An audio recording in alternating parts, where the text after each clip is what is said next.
Hey everyone, welcoming you all. So today we are going to understand the doctrine of waiver in a simple manner possible. So let's know the definition and meaning of the doctrine of waiver. So here are some of the meaning and the requirement that I have mentioned in the slide. So we will read it first, then we will try to understand what the doctrine of waiver is. So the meaning says the doctrine of waiver involves voluntarily giving up a right. So we are given various rights by the Constitution itself. Some are fundamental, some are constitutional, some are legal. So doctrine of waiver states that a person can voluntarily waive off his rights given to him by the Constitution itself. But again, it has some restriction to it or some limitation into it, which we will understand with the medium of case law. So in order to waive off the right, there should be some requirements which I have written here. The first one says the waiver must be made knowingly and with full understanding of its consequences. So the person who is waiving of his rights should know what he is about to do and should understand or should know the consequences he may suffer.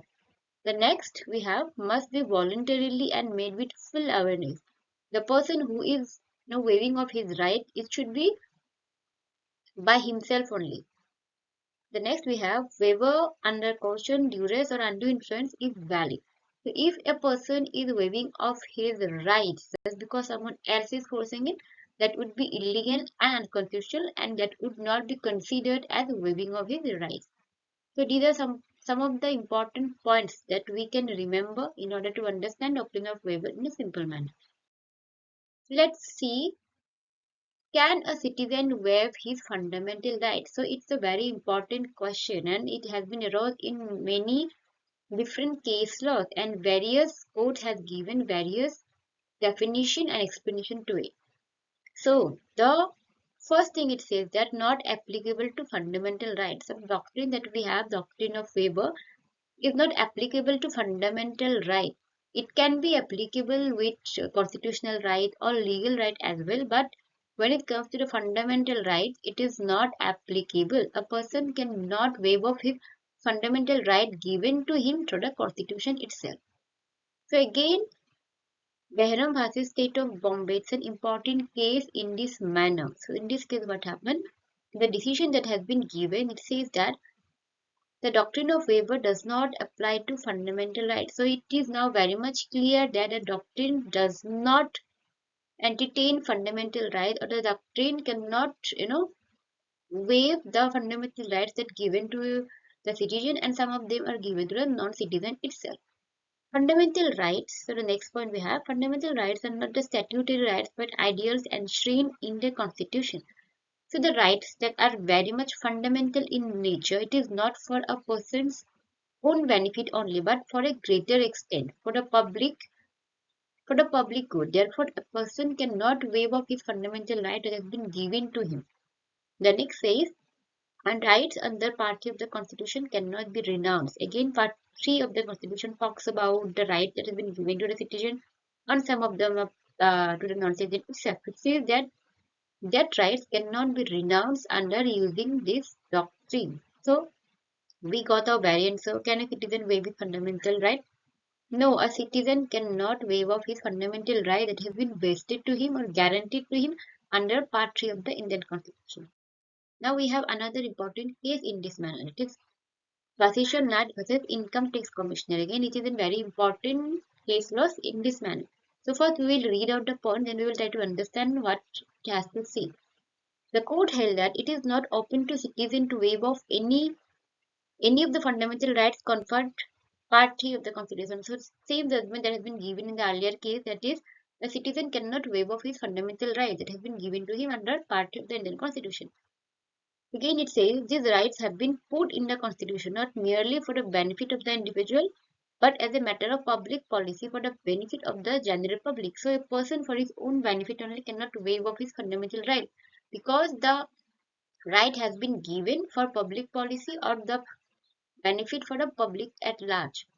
It is an obligation imposed upon the state by the Constitution. So, Article 13 explicitly talks about what the state can do when in making some of the laws, and court has some kind of restriction imposed upon them. So if a person is voluntarily waiving off his fundamental rights, it will give power to the state to make any law that will be inconsistent with fundamental rights. So that would be against the very fundamental that the court has imposed upon the very states.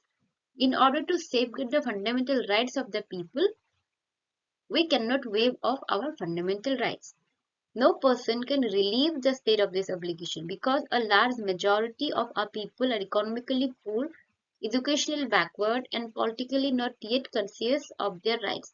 So, while giving decision in this case, the Supreme Court has said that no person can relieve the state of this obligation. If a person wishes to, then also he or she cannot relieve the state from its obligation and can give permission to, you know, uh, make some laws which would be inconsistent with the fundamental rights. So they are very much prohibited and they are protected by the constitution itself. Therefore, they cannot be waived off. In such circumstances, it is the duty of the court to protect their right against themselves. So again, in this point, it has been made very clear that a majority of our people is economically poor, educationally backward, and politically not yet conscious of their rights. So there is possibility a person with superior authority can force a person to waive off his fundamental rights. So in order to safeguard the person against such coercion, this has been prohibited that a person cannot waive off his fundamental rights. So these are the case laws that we have dealt with. So these are two case laws which is very important in this manner. So here in today's video, I have tried to explain what the doctrine of waiver is and what circumstances we can waive it off and what are the other right that we cannot waive it off. So we will be meeting in another video. We will try to explain the other important stuff as well. So if you found this video valuable, then I would request you to go and see my other videos as well. So that's all for today. Stay tuned. See you in my next video.